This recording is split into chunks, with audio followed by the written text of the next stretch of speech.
we give you thanks for today. Thank you, Lord, for making it possible for us to meet here tonight. Thank you, God, even that as we start this journey, may you be with us, grant us the strength and the fortitude of God to start and finish. But we thank you, O Lord. We thank you because we know that starting is always difficult. I thank you, Jesus. I worship you. I pray that you give us the wisdom and the wisdom to understand everything in this class. Thank you to God the glory in the mighty name of Jesus Christ. Amen. Okay. So yesterday we began a very, very interesting journey looking at what is DevOps, right? And we established the fact that DevOps is a culture. DevOps is a practice. DevOps is an approach. So DevOps can be compared to something like medicine, right? When you walk into the hospital, there is a process. Okay? When you meet the nurse and you're complaining, hey, I'm feeling this here, I'm feeling pain here, right? They already have established procedures. So DevOps is a new mindset towards software development. And the goal, one of the goals and one of the culture that DevOps seeks to achieve for organization is speed. Okay, and that speed is achieved through automation. But above all, one of the biggest benefits that we saw yesterday is collaboration between developers, QA, and operations. We mentioned the fact that it is very, very important to understand the process. Why? Because if you don't understand the process, then you will not understand the tools that will be required at each stage of this software development life cycle. So if you understand the fact that, oh yes, for every software to be developed, we have to compose of a team, and this team is going to be made up of developers, QA, and operations. So developers and QA and operations come together to form a DevOps group. So who then is a DevOps engineer? So a DevOps engineer is an individual with what? With a DevOps mindset. So what occupies his or her mind is collaboration and automation. So a DevOps engineer wants to make sure that his team is working together and collaborating towards what? Towards the application development and delivery. He wants to make sure that we have a system in place that can notify ops just in case something is wrong in production with the application. We can receive automated notification. So what we have at HP, we have this application called Splunk. So each time, Splunk has been configured with what we call alerts, right? So alerts have been configured, to an extent that each time something goes wrong, you have specific individuals that Splunk is going to call. And when the Splunk call comes in, it tells you exactly what is wrong. It tell you, oh, you know what, the payment feature is failing and what it has failed for the past 5 minutes. Please take a look, right? So Splunk notifies ops. So we have our developers. Oh, it's okay, Nola. I'm not sharing yet, okay? Without share version, okay? So we have developers, right? Focusing on writing and developing what? Developing the source code of the application.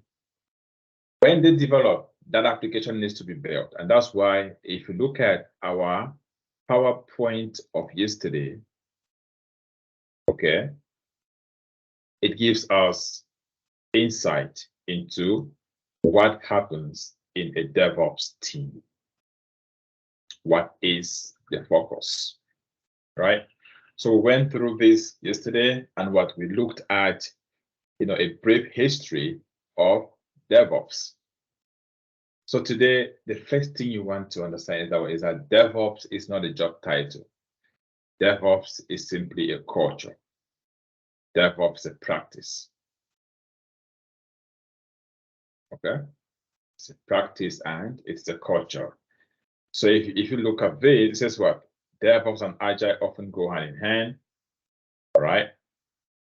So now let's go back down. I want to look at, okay. So these are some DevOps practices that we are going to be studying throughout this program. The first thing that we are going to study after we have studied Linux administration and source code management is build automation. Now, when developers make the codes available, okay, it needs to be built. Some kind of automated build system needs to be configured and put in place in order to ensure consistency across all the environments. This is done by DevOps engineers, right? So build automation is one of the processes that we are going to implement as a DevOps practice in that team. So what makes you a DevOps engineer is your ability to implement such processes in place. For build automation, of course, there are technologies that we are going to use. These technologies are referred to as DevOps tools, DevOps build tools. So often in an interview, you're going to get questions like, what DevOps build tool do you use or have you used in your project? So in most cases, the question is often, tied to your project. Why? Because the build automation systems implemented maybe in a company like Netflix is not going to be the same, system and processes being implemented in maybe a company like PayPal. So in interviews, we hear the question of what build technology have you worked with, right? And there are different types of build technology. So as we are preparing ourselves to become, DevOps engineer, to become individuals with a very solid mindset, working towards what? Implementing DevOps practices in organizations, it's important to understand the DevOps practice. Now, it says that what automation of the process of preparing code for deployment to a live environment. Now, when developers write the source code, it's just source code, right? It needs to be built. I often like to compare this to, if you go to the market, maybe you want to cook rice and beans, you go to the store and you buy the ingredients. These ingredients, we are going to refer to it in the world of software development as what? As codes. So all the applications that we are enjoying today are as a result of some codes. Okay, that's why in the word DevOps, we have development. In that development spectrum, we have developers who are making the codes available. But then we have a role to play, and that role is to set up build automations. We are going to look at that, as we progress with this program. So of course, right? So with build automation, depending on what languages are used, code needs to be compiled, linted, modified, minified, transformed, and unit tested. So we are going to come to study a tool like Apache Maven. Apache Maven is a build tool for every application that is written and coded in Java. So if the application is coded in Java, then what you hear about Maven. Maven is one of those tools that you are going to install at work. So say tomorrow you were hired as a DevOps engineer. One of your very first onboarding requirement is going to be what to install a couple of tools. And that's why today what we are going to start learning how to what set up your DevOps engineer environment. If you are going to set up build tool or build automation for your company, then what build tool are you going to use? And that's what we are going to be looking at. So build automation. So after the codes are available, right? We need to transform the code into something. Just like if you are going to prepare rice and beans, okay, you go to the store, you buy the beans and buy all the ingredients. Those ingredients won't make any sense until it is what put in a pot, cooked and mixed. Right? Then what? Then we have something to consume. The same thing with applications. So source code makes no sense until it is transformed into something meaningful, right? Into what we're going to come to see as a package. Okay, so now build automation is what is one of the DevOps practices that you need to understand, and this is one of the things going to also be on your resume.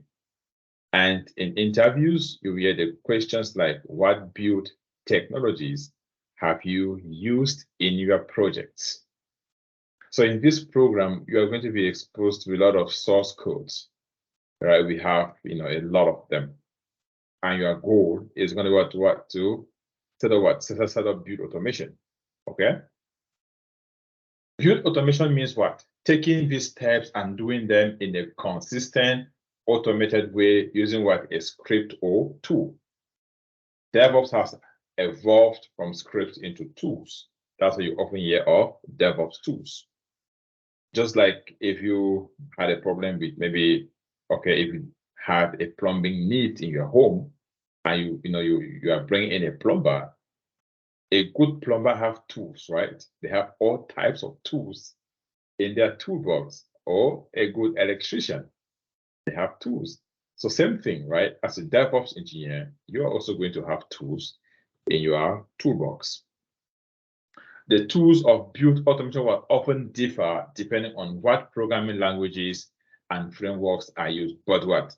They have one thing in common: automation. So if the application is a Python application, okay, you're going to hear of PyBuild. So PyBuild is a build technology, or the build for what? For every application that is coded using Python. Again, it's just general knowledge. Okay. And then if the application is written in Java, Apache Maven is going to be the build tool. Gradle can also go as a build tool there. If the application is written in, if it's a Microsoft application, then what? If it's a .NET application, then what? We are going to use MS Build, what is called Microsoft Build. So that's a tool owned and controlled by Microsoft.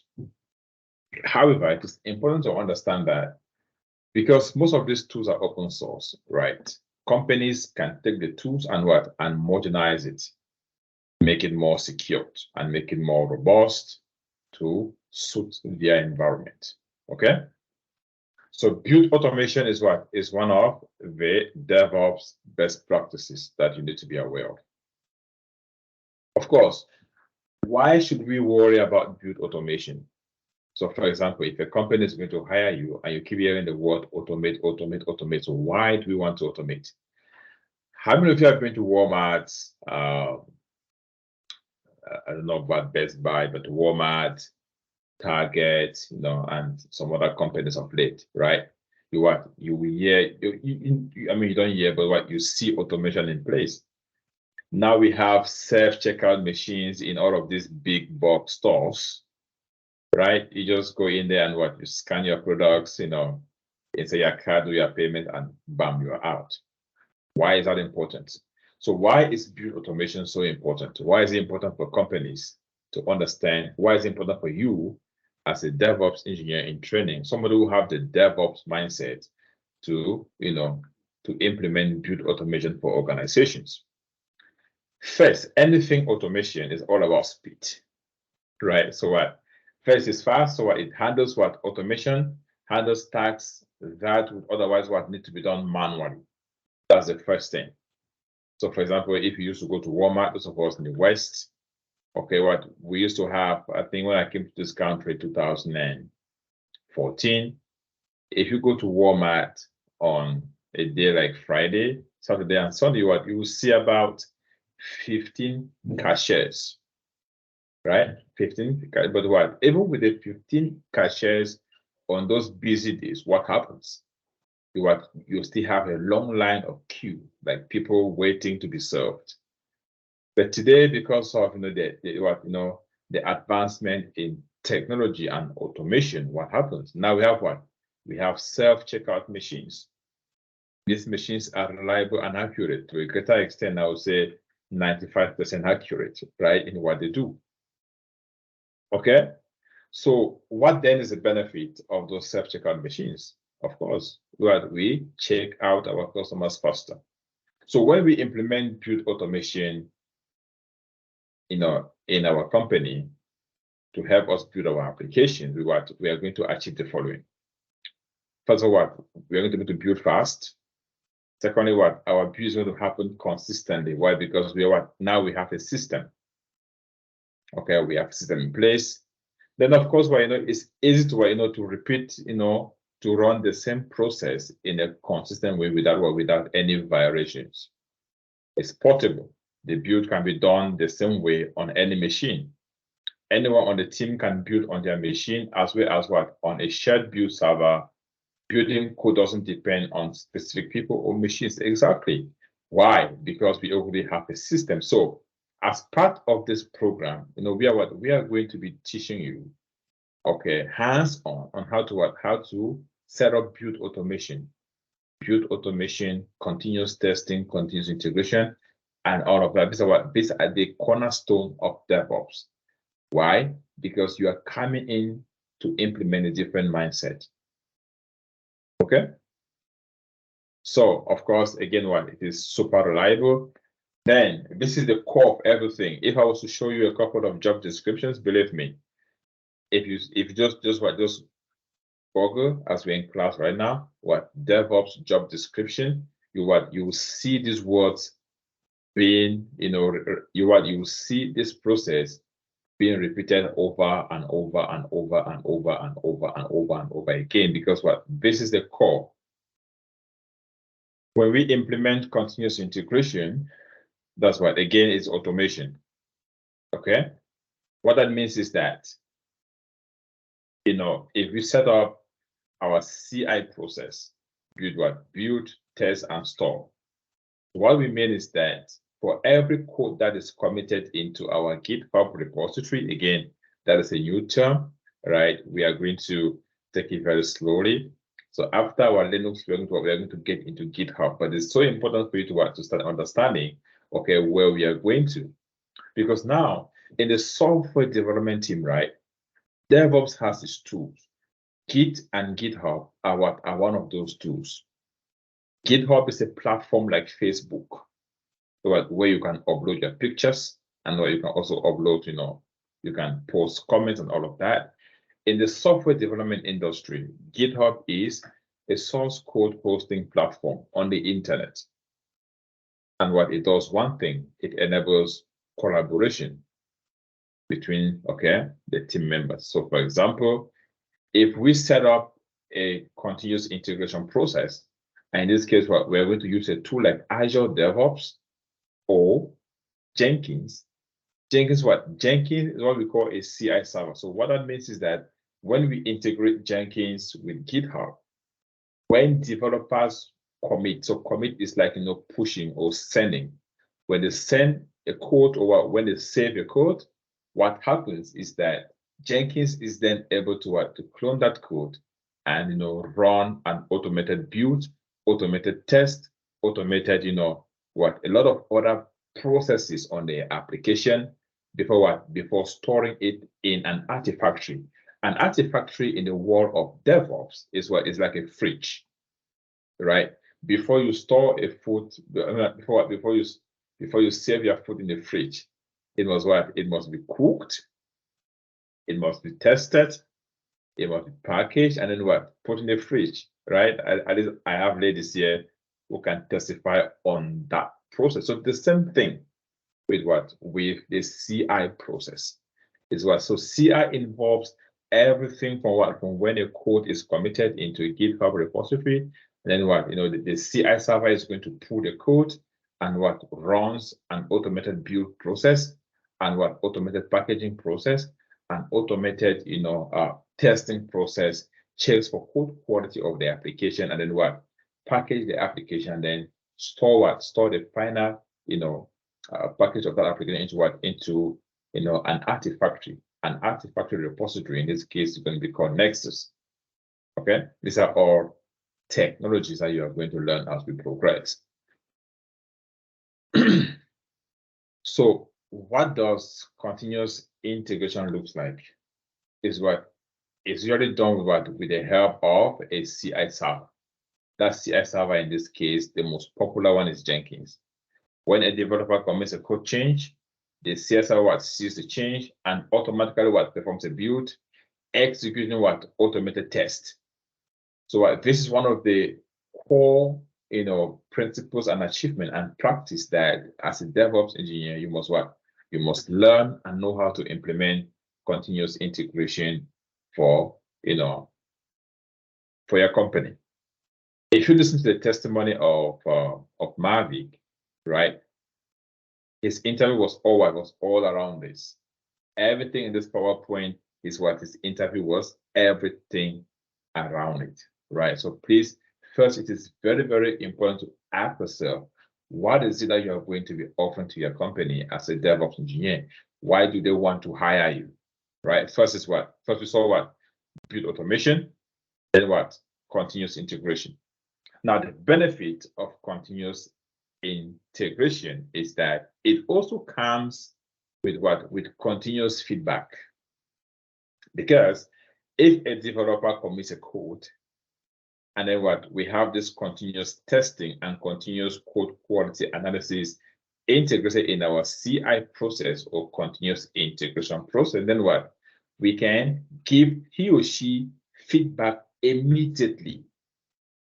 Previously, before DevOps, like we saw in our slide of yesterday, right? There was what? There used to be, what do you call silo or a block between what? Between developers, QA, and operations. But today, as we speak, right? Just like we are in WhatsApp groups, exactly, right? Today, what? Today, with the invention of tools and communication tools that are used for collaboration, is very easy. Now we have what? Now we have WhatsApp, where we can just create a group, for example. Okay, if you look at the Lion Tech WhatsApp groups, we are all from different parts of the world, but what? We're in one place. So if that was a project group, it becomes so easy to ask for feedback and to give feedback, right? Exactly. But in those days, without WhatsApp, imagine you have to go and send an email. You send the email, then you wait. You wait until, okay, maybe, the developer have to travel, maybe, from, let's assume that, okay, the developer is in one remote place like that in Nigeria. Let's assume that, okay, that is in Lagos, right? They have to what? No, he or she has to plan to travel out of the hour and go to where there's internet to check his email. Oh, there is feedback. This is not then what? He goes back. He say, okay, I've received your email. I'm working on this change. Then what? QA will have to see it and wait. And then what? Check his email. Okay, good. So what? That back and forth, right? Back and forth delayed what? Delayed the speed at which changes to an application could be made. And also what? It seriously delayed, the speed of the delivery of applications to the market. So because of that, it will take a software development team to, it will take them what? Probably around 6 months to 1 year to release an application. But today, with the help of DevOps tools, practices, and culture, applications can be delivered in the market within 4 months, like accurately, perfect application. You understand? So this is what you're coming to, to help your company achieve, right? So if there's any problem with the build, the server immediately what and automatically notifies the developers. One thing we are going to achieve as we get into Jenkins and continuous integration is that we are going to integrate our Microsoft Teams with Jenkins, with our CI server.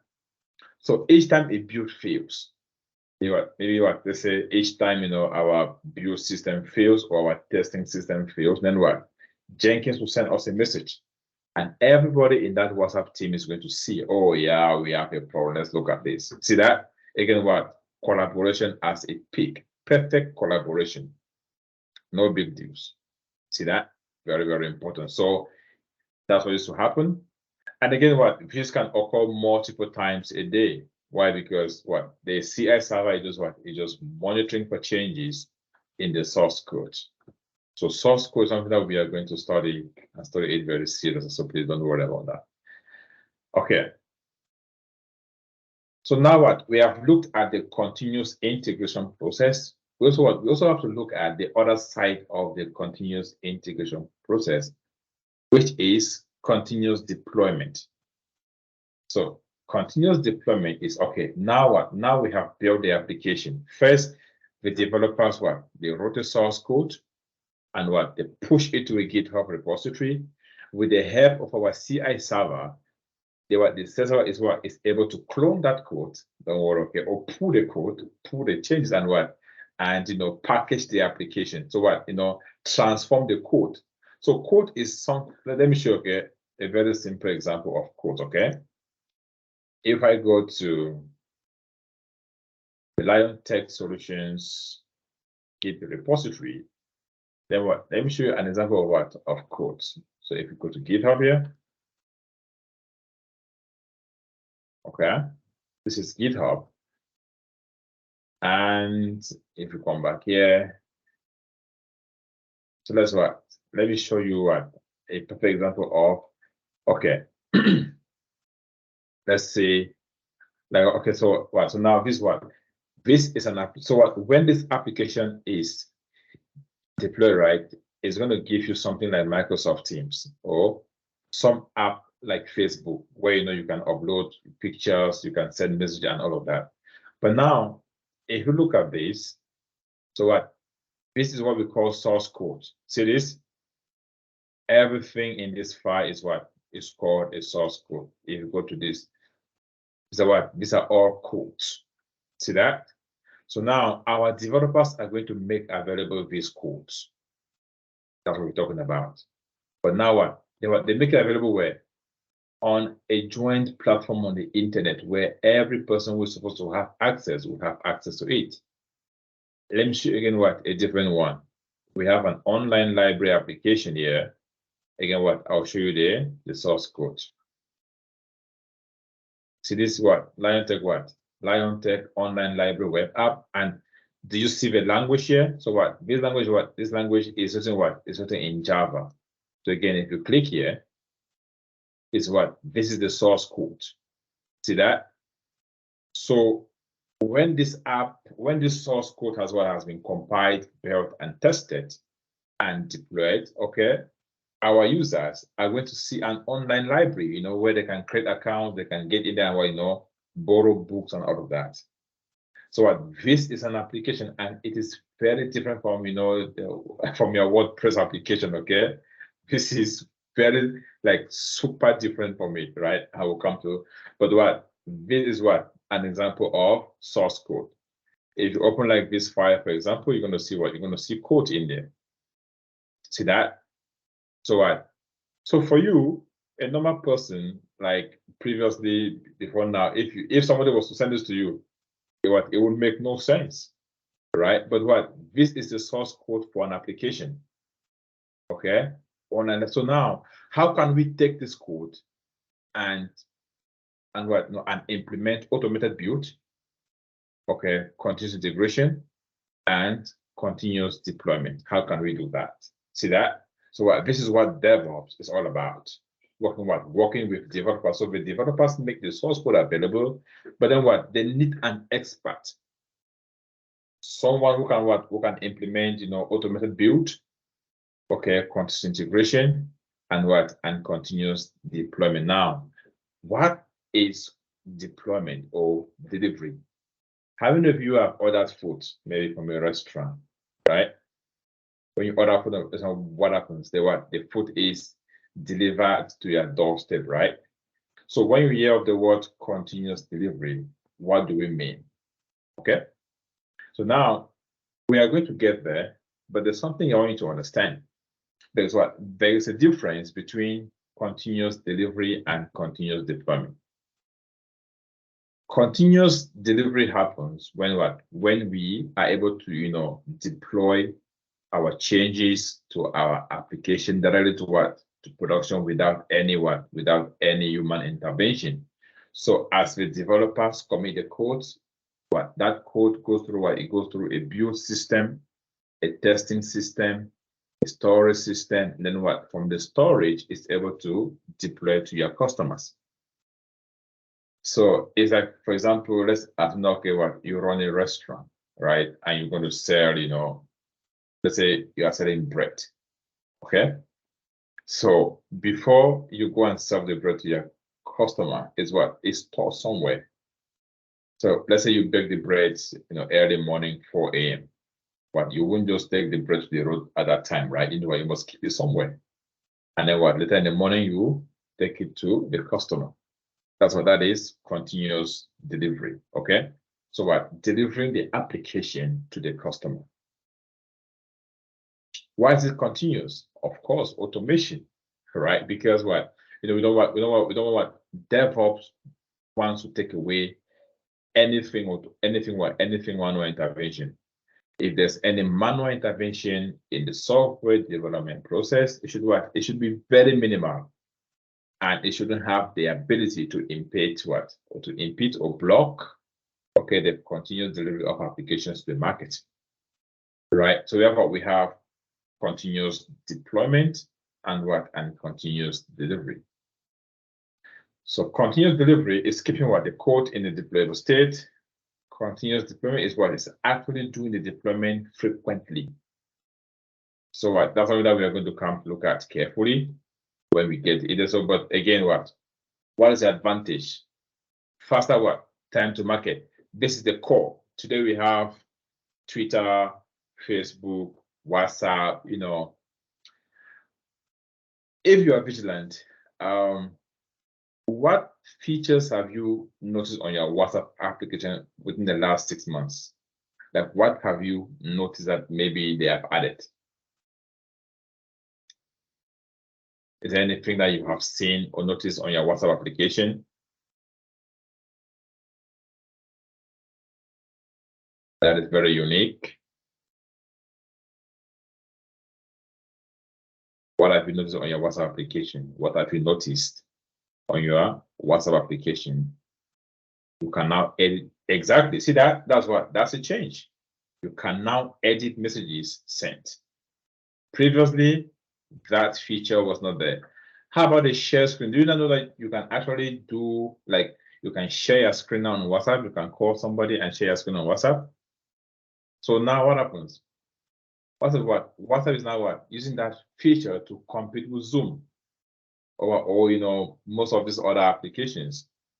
Do that if there were people, maybe people in the corporate world who would not want to use WhatsApp because, okay, I cannot share my screen, so why should I waste my time? But now, because WhatsApp is now a messaging and a sharing screen application, what happens? That could attract a new segment of users. But now, how did WhatsApp, what moved them to implementing this change? It's feedback, right? Feedback from customers. If you go on Play Store, right? You go on Play Store or some app reviews platforms. You're gonna see feedbacks there. Okay, someone say you can see how many minutes you've made a call, or if you miss a call itself. what if it's old, or you see that exactly. So what those are all changes to but now the question is, how were these changes rolled out to you? You just went to bed, or what maybe what you were even using your application at that time, but all of a sudden, without you being impacted, but what the application changed, that feature was added. There was no major announcement that, oh, okay, you know what, WhatsApp won't be available at 4 a.m. today because what of a major what release. No, never. You will never hear that. DevOps is taking up that story. Okay. That's a year of what? Do you see like here we have, lower risks, what? You see that? So continuous deployment has this advantage that it brings to the industry. And this is why, companies that are lacking behind on implementing these features are at risk because they will soon be outdated. Just imagine, Twitter competing with Facebook.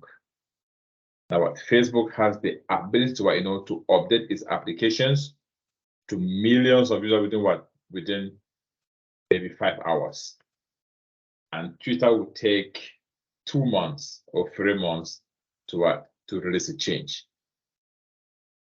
It will be just a matter of time before Twitter goes out of business. So no company wants to achieve that these days. No company wants to find itself in a place where they are too slow in releasing stuff. So now, how then are you going to be able to help companies to achieve that? It's through continuous delivery and continuous deployment. Now let's look at the benefit. Of course, faster time to market, getting features into the hands of customers more quickly rather than waiting for a lengthy deployment process. That doesn't happen often, right? So, okay, now let's add an approval feature. So that approval feature on your WhatsApp is a feature, right? Previously it wasn't there, but now on WhatsApp group you can enable that feature to kind of approve acceptance into the group. Okay, so that was a feature. So if you notice between when that feature came in and when the edit feature came in and when the draft feature came in, you said it was probably within 3 weeks, or 1 month or 2 weeks even. Because normally if they are practicing agile, then you will notice that they will release after the sprint. So if the sprint ended maybe on Monday, between Monday and Friday, they must release the features of the previous sprint in the hands of the customers. So again, it's all about the customers. Why? Because these companies have a business. They are in business and they have customers. So they are bringing you to help them serve their customers more. And that's why they're going to pay you the amount of money they're paying you for. It's not just because, oh, come on, they are a company found in America, no, forget it. It's because they are in business, right? And all of that. Lower risks. The more changes are deployed at once, the higher the risks, but frequent deployments of only a few changes are less risky. A good example is this. Now, let's assume that, okay, we have this request to add the following. Okay, let's add PayPal as a payment method. Okay, that's one change. 2, let's add, two-factor authentication as as a security measure, okay, for the application to enable our users to keep their account safe. These are 2 major changes. 3, maybe let's add notifications. Okay, these are 3 major changes. Now it is more riskier to roll out and deploy these 3 changes at once. Why? Because if you roll them out and something gets broken in the entire application, okay, you won't be able to tell which of these features or which of these changes is breaking our application in production. And then in terms of rollback, what are you going to roll back? Are you going to roll back, the two-factor authentication? the PayPal payment method, or what? We're going to roll out the notification feature, right? So with your knowledge of that, we're like, oh, no, we can't do that. Okay, let's what? Let's roll out first what? First, we roll out our notification system and get feedback from our customers. Is it working and working well? Good. Then what? Maybe a few hours later or few days later, we can what? We can again what? Roll out the next feature. So now, if we roll out our two-factor authentication feature, and then what the application breaks, then we know that what? Oh, this is what is causing our app to fail or our software to behave abnormally.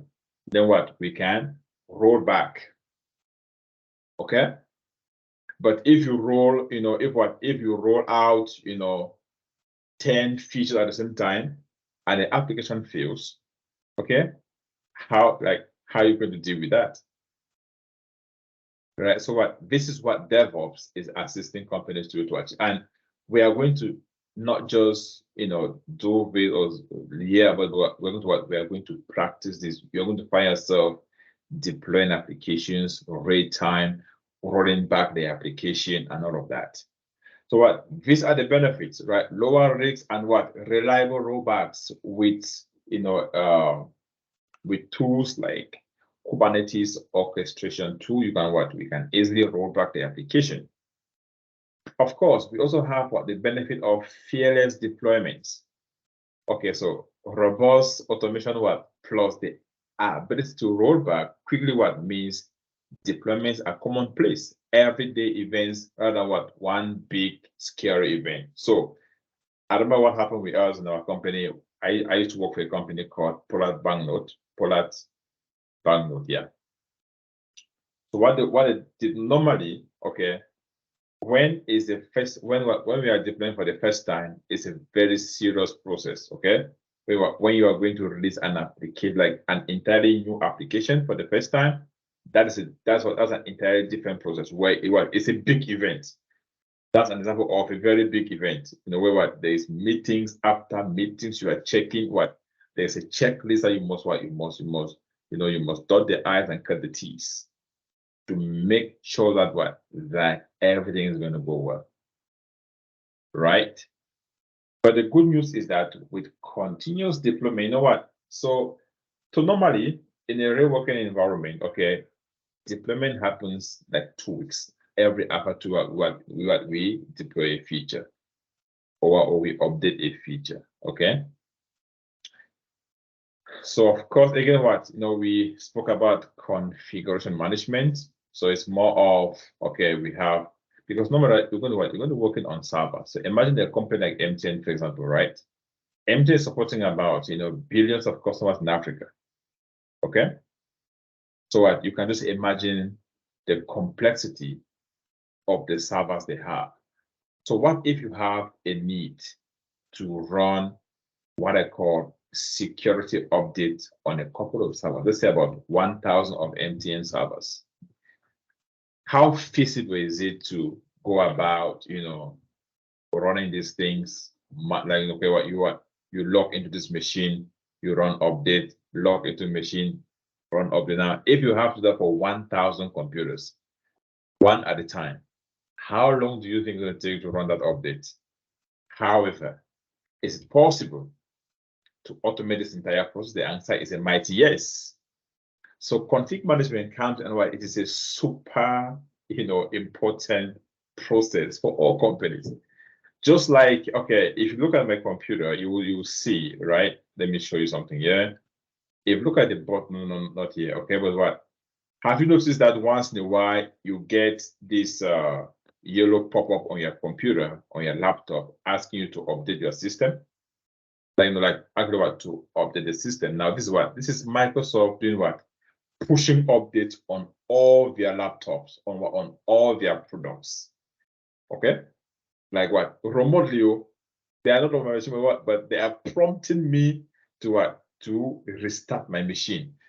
The same thing happens, in working environments also.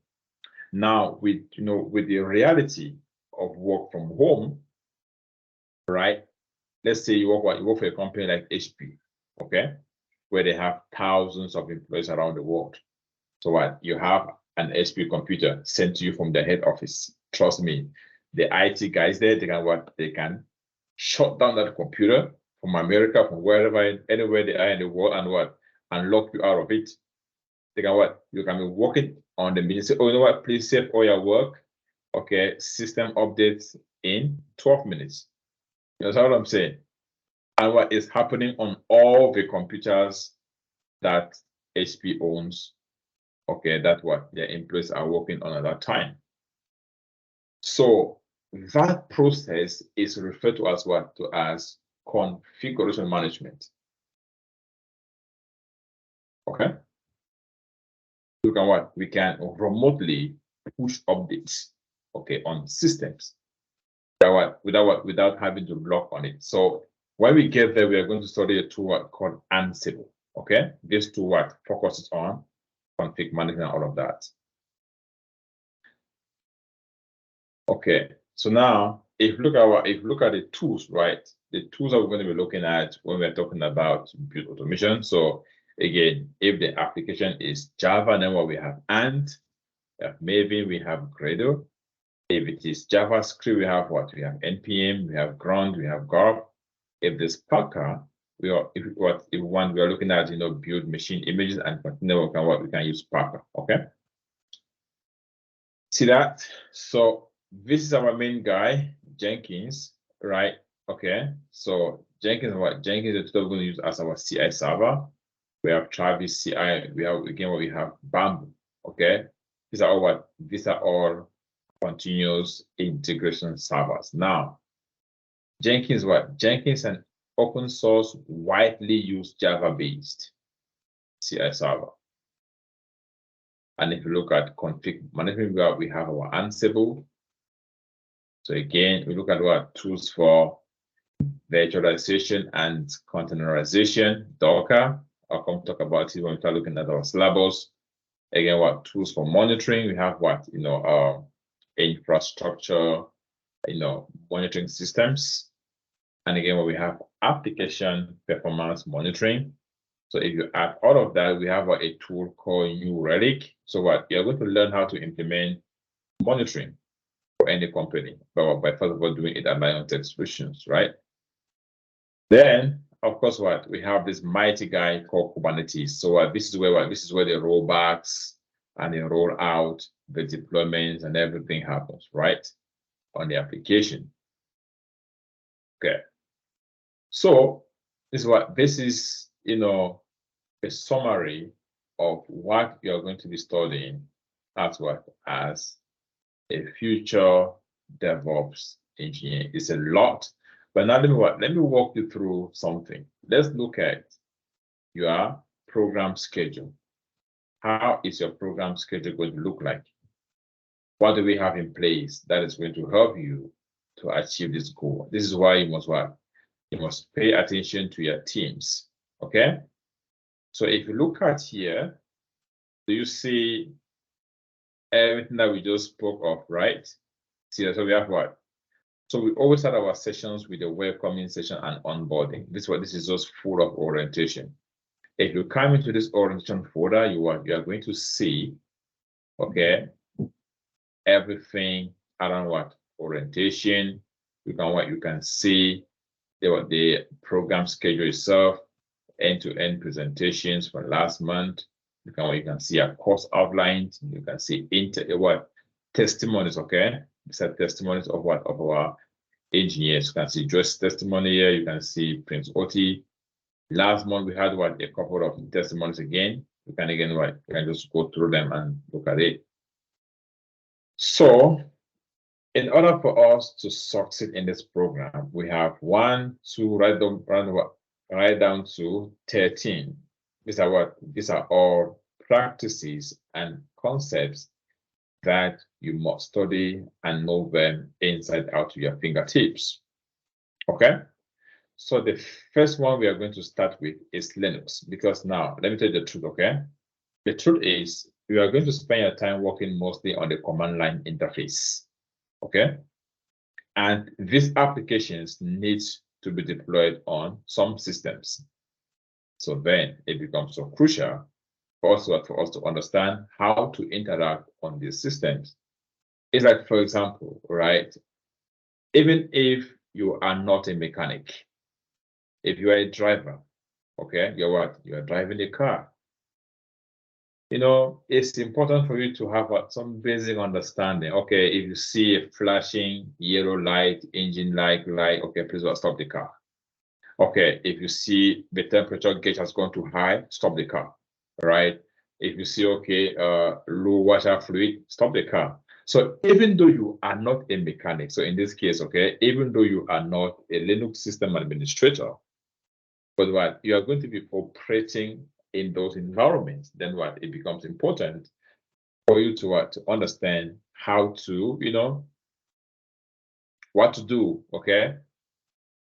How to operate in that environment becomes so crucial and so important. So now this is one of your crucial, environment and tool that we are going to study. Then of course we are going to move there, we get into source code management. So source code management focuses on what? It's going to focus mostly on, okay, what is the process? Okay, when developers write their code, how are they going to move the code to, a remote environment where everybody can see and collaborate on the application. So that is handled through the source code management, right? So we have Git as a distributed versions control system, and we have GitHub as a platform. So it's like, now I have okay, I have on my WhatsApp, right? So if I want to send or post a picture, I can upload the picture from my gallery, but if I don't press send, nobody sees the picture, right? So just similar to what we're going to be doing there, okay? Of course, we have our application build, okay, and testing and deployment process, okay? So in here, we're going to study everything around how applications are built, how they are tested, and how they are stored, and of course, how they are deployed. First phase, part one. And then we are going to study our CI, okay, continuous integration with Jenkins. Now, Jenkins, when we get to chapter 4, we are going to implement We're going to implement automated build and continuous testing, continuous feedback, and continuous integration. Okay. From there, we're going to move on to the concept of containerization. And here we're going to study Docker. Okay. Docker and Container D. We move there, we get into Kubernetes. Okay. Orchestration platform. Again, very important. Of course, after that, we move into application performance monitoring and infrastructure monitoring. Very important. See, this is why you can be in Nigeria and you're working for a company in Germany. Why? Because you have what they're looking for. They're looking for skills, not race. All right. So if you are the guy that have what they're looking for, they're going to hire you. I hear me. And that's why our program also is super robust. If I show you the message that Mavic sent to us when he got, I said, "Oh, Prof, what you give us here is something else. Okay, you cannot see anywhere else, right? It's super detailed and like touching everything. In some places, you will not even they will just give you a crash course. That's it, and they're done with you. So of course, we're going to look at how to implement monitoring. Okay, and what this monitoring is implemented in this environment, in Kubernetes environment. Okay, then of course, when we're done with this, our next chapter is infrastructure as code. So before we are able to configure our servers, and servers are part of an infrastructure, we must learn how to, to deploy our application as code. Okay. And then of course we have infrastructure as code there. Okay, and this alone. So I have an employee who works for IBM. And for the past 3 years, right? Believe me, she hasn't worked with Jenkins. She has not worked with, Maven or all of this. Okay, she's what? This is her major focus. I worked for HP for more than 3 years, and this is all I was doing. Monitoring and what? Monitoring and Kubernetes. So what? Deployment and this. And of course, so what? Deployment, monitoring and what? And infrastructure. That's all. Just what? Just these three. But when you look at the job descriptions, it what is going to warrant you to, have basic understanding on almost everything. Right? And that's why it is very good for you to have that understanding. Because the job market is very, very competitive, right?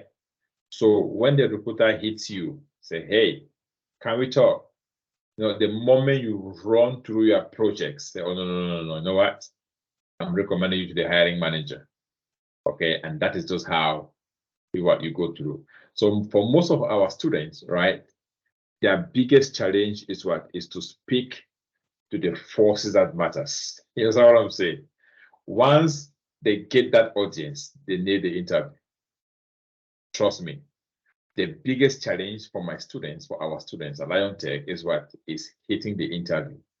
Once you get the interview with everything we give you and how we support and push you, there's no way you won't get the job. There's no way. Trust me.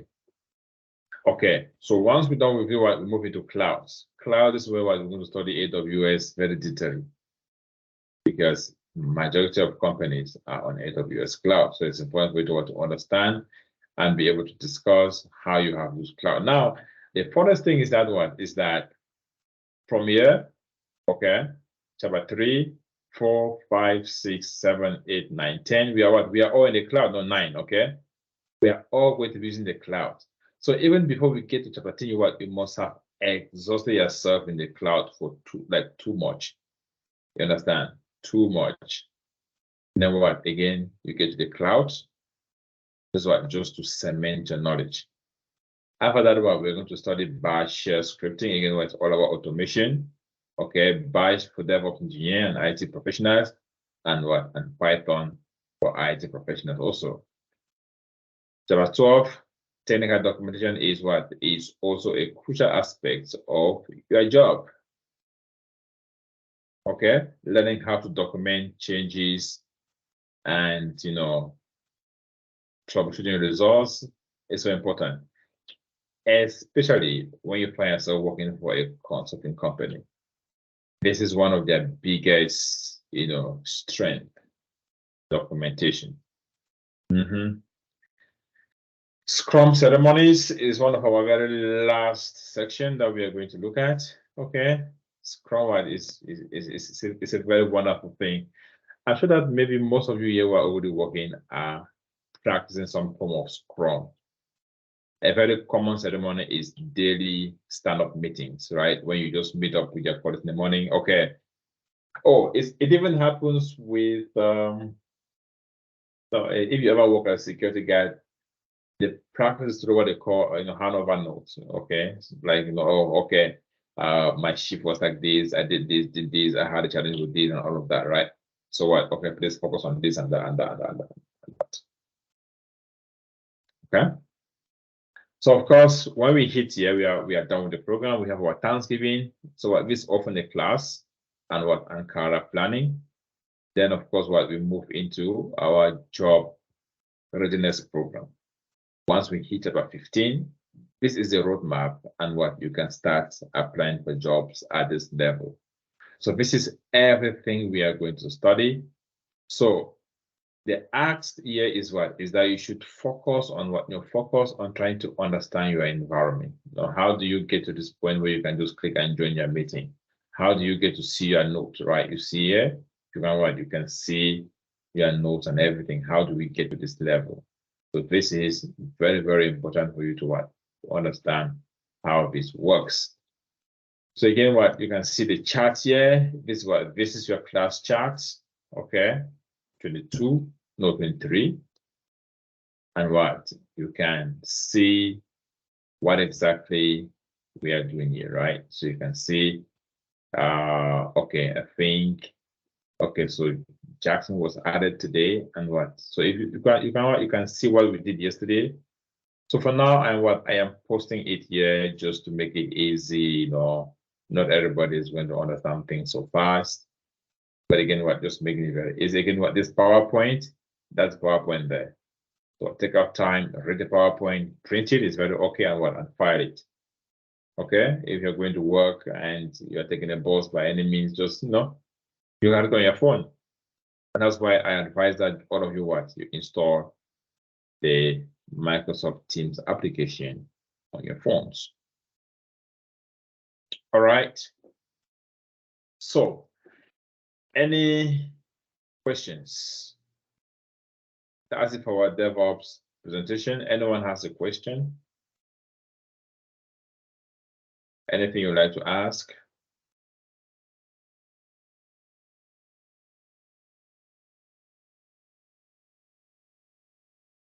Yes, Money. Why, please? Okay, sir. When you were talking about building automation, you mentioned that it involves taking steps and doing them in a consistent, automated way using a script or tool. So I want to understand what a script actually means because we've spoken about tools, but we've not spoken about scripts. Okay. So, uh, this is what we are going to handle at this point. Okay. See, if you look at our course outlines here, right? Do you see where it says bash share script? So what we are going to handle scripting as part of, so a script is like a file, okay, that you write, that does one or two things for you. So for example, we can write a script that sends messages to you. Okay. Do you see how every 15 minutes you get notification that, oh, your class about to start every day? That's a script being run. Okay, even though it's using the Microsoft Teams application, but if you look at the back end, it's a script that sends notifications. So scripting is something that we are going to study it at chapter 11, almost towards the end, and I know why. Because if you do it earlier, by the time we get towards the end, you are forgetting everything. But again, it becomes so important for us to understand scripting. You understand? So script, this is something that we are going to understand. Okay, Siren, don't work so much about it. Okay, we are going to get there. That shouldn't be a problem. We'll get that one. Scripting is part of our syllabus. Any other questions?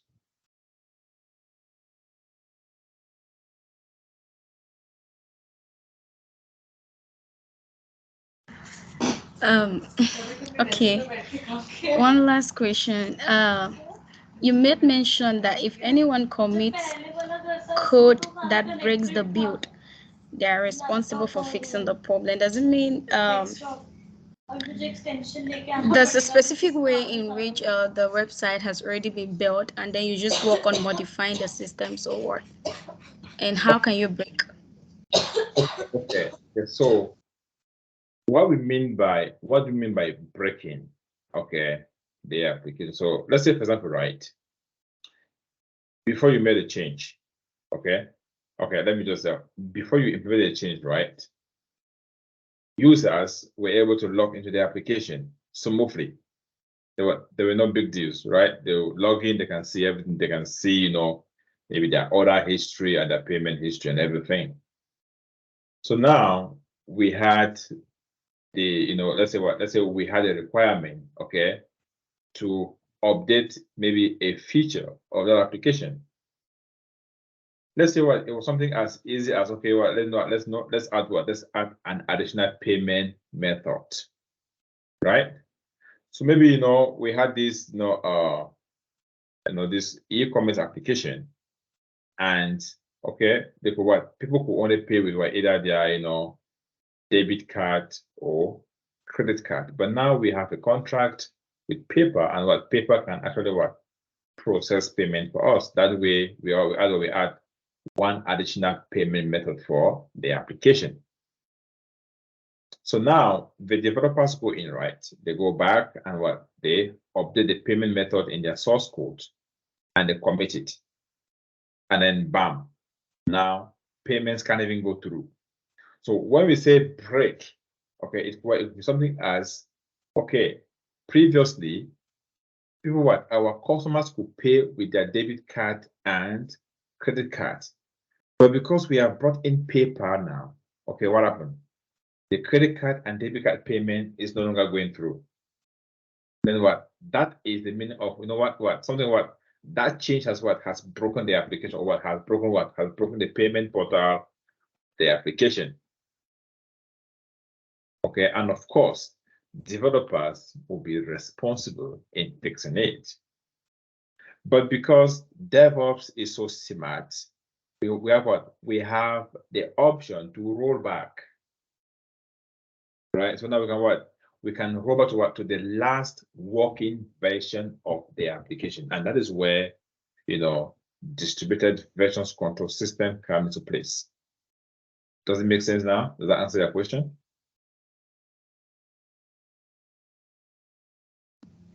Yes, sir, it does. Perfect. That Okay, one last one. So when you're working on, let's say you're working on an application, so in order to make changes, do you always need the client's approval, or you can just go ahead and make it? we're taking off so far, but you know what? Let me answer your question. I like that. So now, when we get into source code management and environments, right? We have 4 specific environments.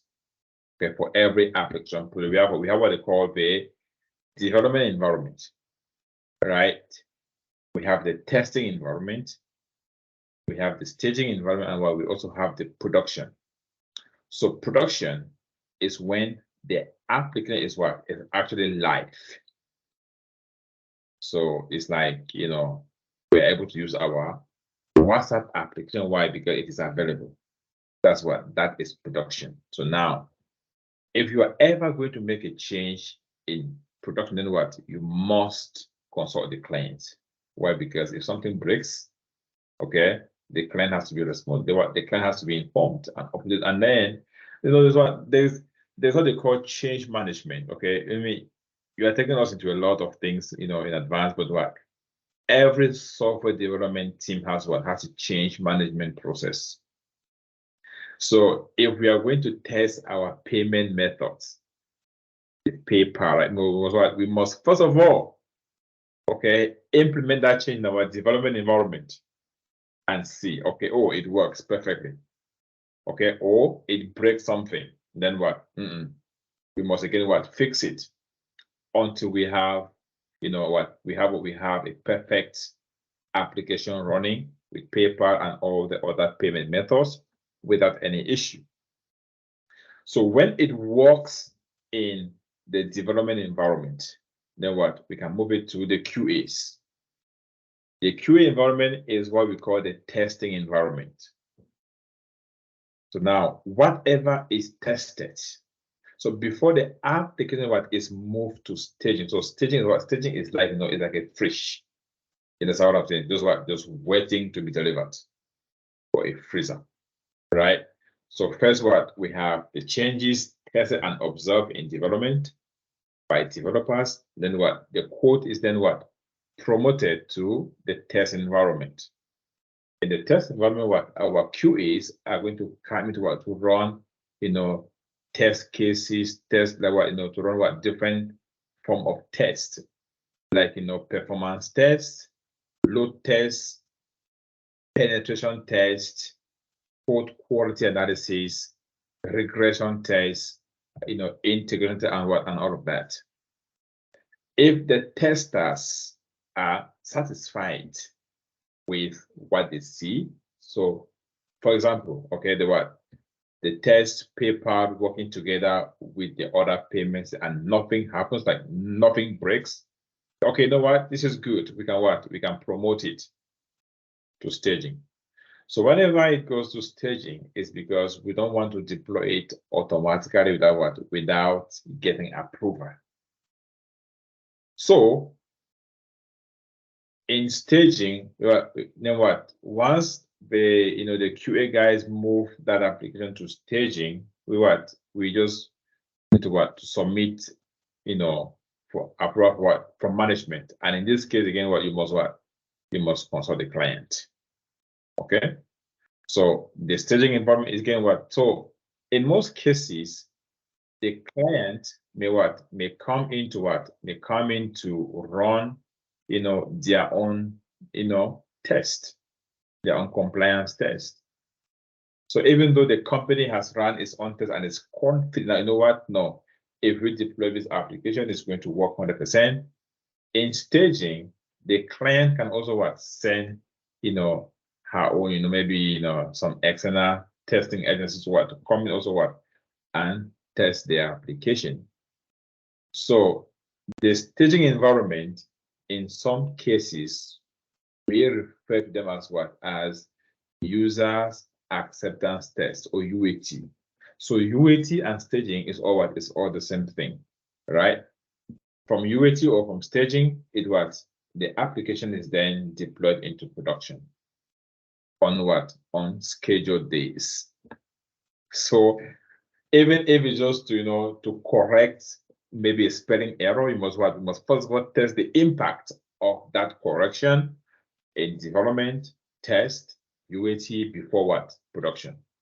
So that's what this is. You know what? I'm taking you guys too far, but okay. But that was a very thought-provoking question.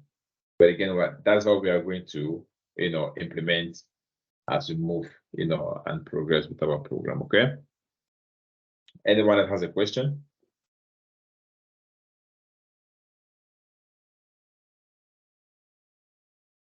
Yes, Zama.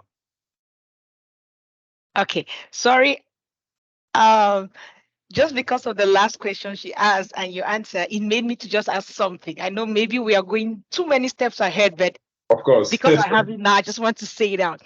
So you mentioned that while in staging, that's the point where we confirm with the client, and if they are okay, then it goes to production.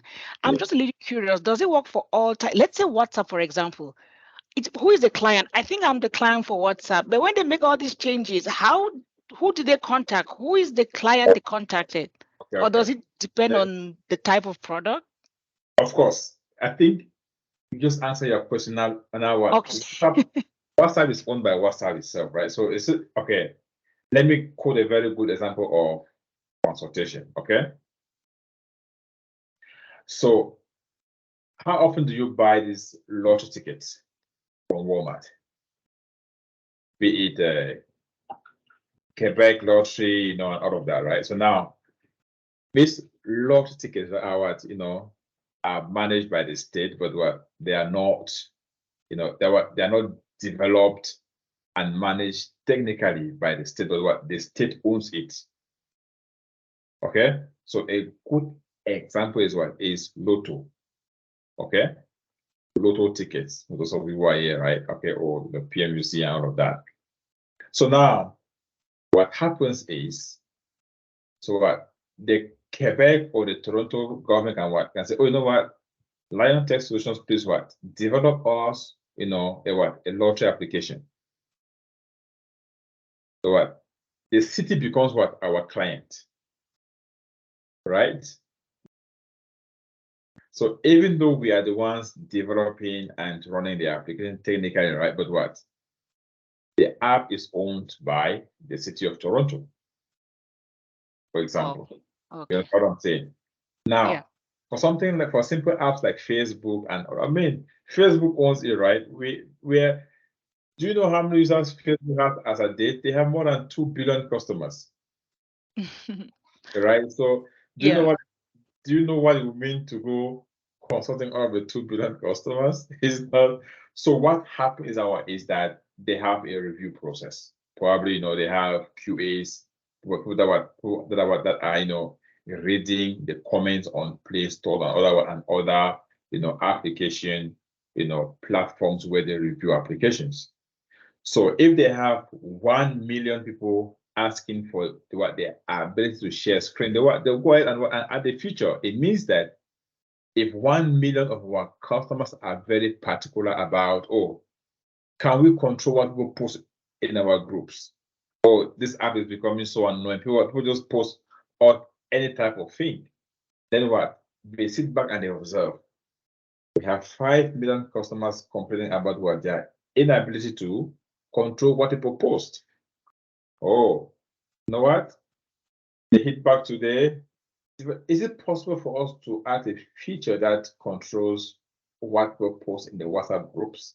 Like, let's give admins some more powers. Maybe we're even to delete offensive messages and pictures.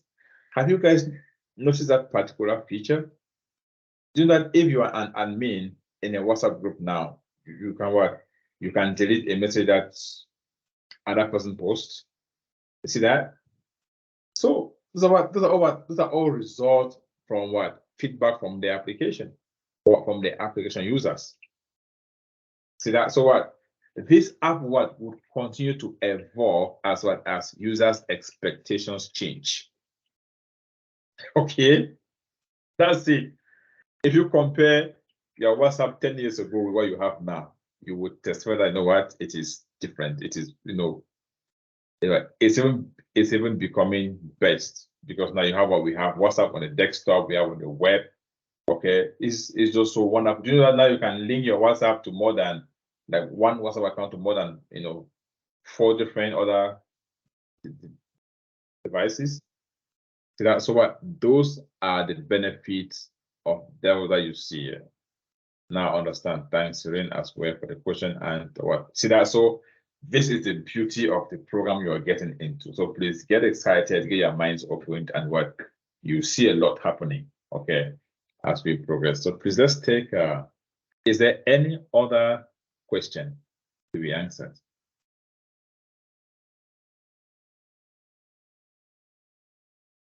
Okay. Oh, I think. Oh, okay, Betty. Oh, yeah. Betty, I'm going to unmute you because previously you were bringing us too much. Okay, go ahead, please. Okay.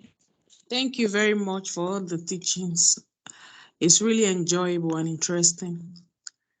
I wanted to ask, in this kind of classes that we have, the way you just told us, is it possible for us to maybe speed things up so that we can do projects at the end and really have maybe intense knowledge about? Yeah, of course. I get you. Yeah. So for sure, okay, for sure. And that's why, as part of today, we're going to start setting up our environment, okay? Because again, you must what? You must set up your environment first, and then again, what? You can then start doing things on your own. Don't worry about it, okay? We'll get there. Just that for the start like this, we take time to make sure everybody's understanding. And again, what everybody is on the same pace, at least before you speed things up. You love speed, I guess. It's okay. Don't worry, I get it. Any other questions?